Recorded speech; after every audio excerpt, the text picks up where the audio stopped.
U.S. stocks continuing to slide this afternoon right here on the floor of the New York Stock Exchange after an address from President Donald Trump last night failed to ease concerns about a possible global economic slowdown due to the growing coronavirus outbreak. Now, futures on the Dow Jones, the S&P 500 and the Nasdaq, they all managed to trade at the so-called limit down threshold before the opening bell.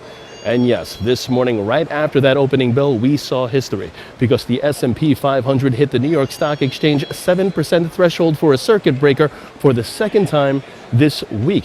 That's never happened before. And the Dow Jones right now heading into the afternoon trading hours, continuing to slide near 2,000 points in the red as the coronavirus outbreak continues to cripple both the U.S. and the global economic markets. Taking a look now at the Forex markets this afternoon, it's more of the same since the morning the euro-dollar's worry began. That sees the downside prevail. The British pound-US dollar pair sees the downside prevail as well, while the dollar-yen, that's seeing a rebound. The pair has rebounded and broken above a declining trend line, which calls for further advance. Long positions above 104 are favored with targets at 105.35 and 105.90 in extension.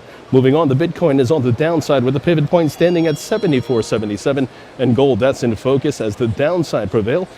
Gold remains on the downside and should face a further downward move. Short positions below 1623.50 are favored with targets at 1650 and 1590.75 in extension. And silver, that continues to trade towards 1581 a troy ounce.